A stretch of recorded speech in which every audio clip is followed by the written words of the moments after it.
नमस्कार, मैं पवन गुप्ता पुनः आपके सामने एक नया सामाजिक वीडियो लेकर मौजूद हूँ। आज हम जानेंगे कि परिवार और बच्चों में संस्कार कैसे दें, कैसे परिवार और बच्चों को एक मंच पर लाया जा सके। हमारे साथ डॉक्टर ब्रिजलाल तिवारी सर, वरिष्ठ समाजसेवी, पुनः उपस्थित हैं, अपने यूट्यूब चैनल पर मौजूद हैं। आज हम इनसे कुछ जानकारी साझा करेंगे और आपको बताएंगे। सर, बहुत बहुत स्वागत हमारे यूट्यूब चैनल में। पवन जी, आपको बहुत बहुत धन्यवाद।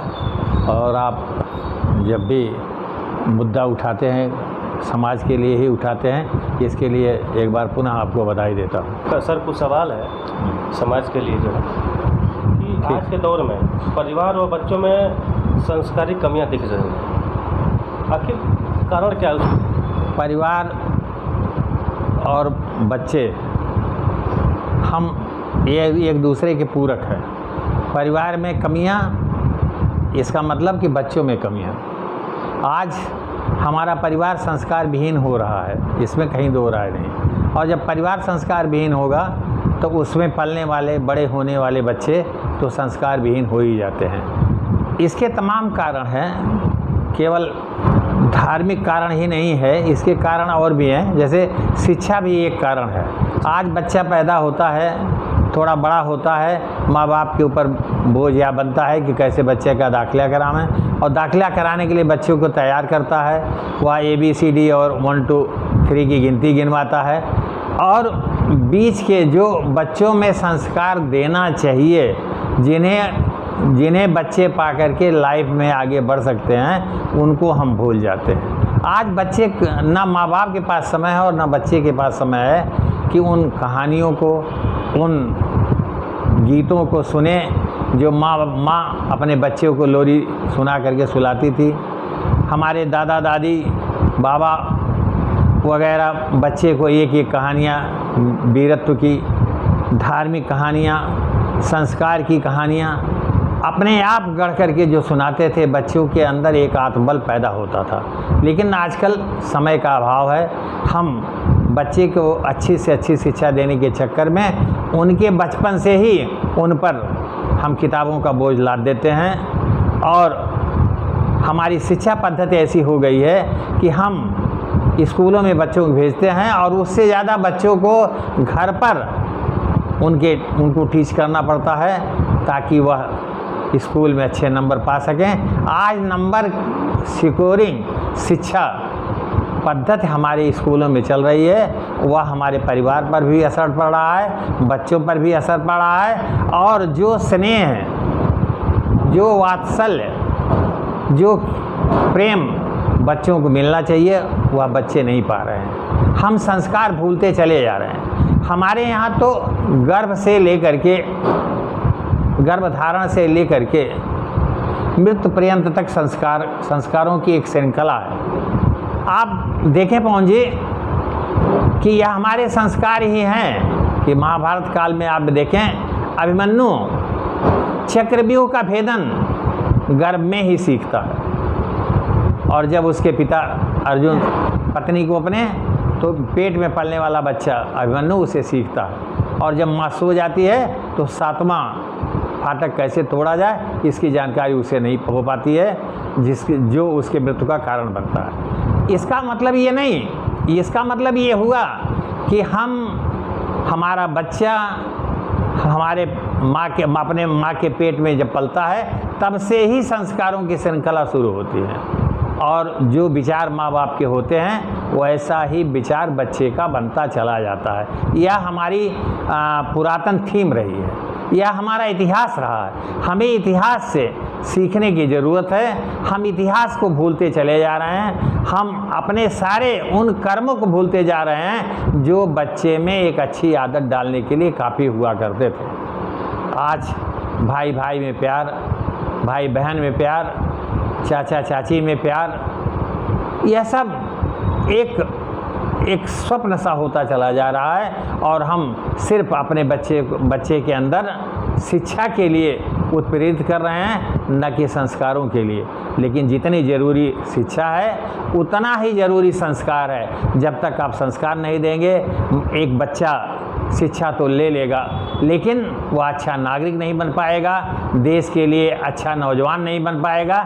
इसलिए आवश्यक है कि हम समाज को अगर ठीक रखना है तो हम अपने परिवार में अपने बच्चों की देखभाल संस्कार के आधार पर करें, धर्म के आधार पर करें, ताकि हमारा बच्चा आगे चल कर के परिवार में तो आगे बढ़े ही, समाज को जोड़ने का काम करें। और जब समाज जोड़ने का काम करेगा तो आगे चल के देश भी बनेगा, प्रदेश भी बनेगा। और आपको एक बात बताएं कि जब आप अपने बच्चे को संस्कार देते हैं, एक बच्चा तमाम उन सारे बच्चों को जो उसके साथ रहते हैं उनको भी संस्कार देने में सफल होता है। लेकिन आवश्यकता है कि हम अपने घर से ही शुरू करें और संस्कारों की श्रृंखला प्रारंभ करें। सर, दर्शकों को ये बताएं कि आज के परिवेश में परिवार बच्चों में अच्छे संस्कार विकसित करने के लिए क्या करना चाहिए? देखिए, परिवार में हमेशा एकता की बात होनी चाहिए जी। और आपको बताएं, यहाँ तमाम सारी संस्थाएं हैं, जैसे गायत्री परिवार है जी, और तमाम ऐसे धर्मगुरु है जी, जो शिक्षा पर, जो धर्म पर अच्छी बातें करते हैं। उनको सुनने की ज़रूरत है, उनको अमल में लाने की ज़रूरत है। जैसे गायत्री परिवार में हमारे धर्मगुरु ने कहा है कि हम एक बनेंगे लेकिन नेक बनेंगे, एक बनेंगे नेक बनेंगे। इसको चरितार्थ करने के लिए हमको अपने जीवन में अच्छाइयों को उतारना पड़ेगा। और जो अच्छाइयाँ हमारे चरित्र में, हमारे स्वभाव में, हमारे परिवार में बच्चे को दिखाई पड़ेगी, वह बच्चा उसकी नकल करता है। क्योंकि बच्चों के सीखने की एक उम्र होती है। जैसे हम अपने माँ बाप का पैर अगर छूते हैं तो निश्चित तौर पे हमारा बच्चा भी हमारे माँ बाप का पैर छुएगा। अगर हम बिस्तर से गुड मॉर्निंग की शिक्षा जैसे कल आजकल स्कूलों में दी जाती है हम करते हैं, तो हमारा बच्चा भी हमें पापा गुड मॉर्निंग कहेगा।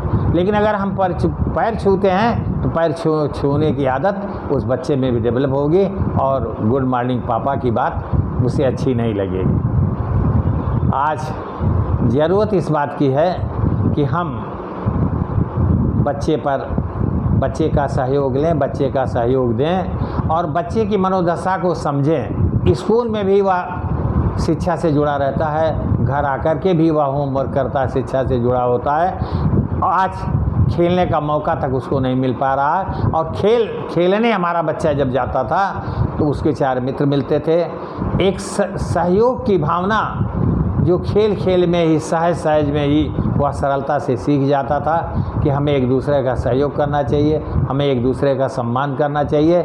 या खेल की भावना से डेवलप होता था, आज उसका अभाव होता जा रहा है। हमें बच्चे के विकास में अवरोधक जो तत्व हैं उन्हें ख़त्म करना चाहिए, उन पर ध्यान देना चाहिए और बच्चे के चरित्र का निर्माण जिससे भी हो सके, जिससे भी होता है, कहानियों से होता है और लोरियों से होता है, गीतों से होता है, महापुरुषों की जीवनी से होता है। इन सब का समावेश निश्चित तौर पे हमें अपने बच्चे के ऊपर करना चाहिए और उसे इस लायक बनाना चाहिए कि वह महापुरुषों के जीवन से कुछ सीख सके।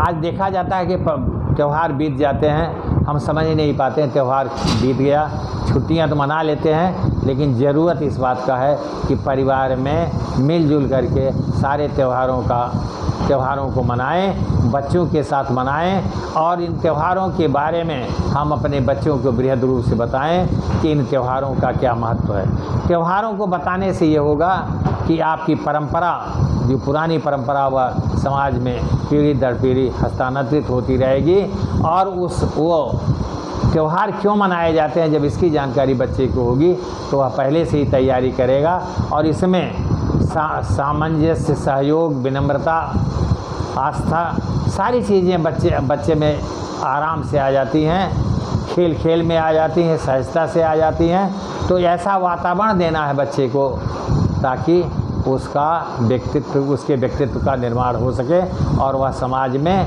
अपने को स्थापित कर सके। बहुत बहुत धन्यवाद सर, आपने बहुत सटीक शब्दों में दर्शकों को बताया जानकारी। कहीं न कहीं दर्शक इस चीज़ को फॉलो करेंगे और अपने जीवन और परिवार बच्चों में उतार सकेंगे। बहुत बहुत धन्यवाद सर। धन्यवाद। आज हमारे साथ वरिष्ठ समाजसेवी, वरिष्ठ प्रवक्ता डॉक्टर बिरलाल तिवारी जी उपस्थित थे।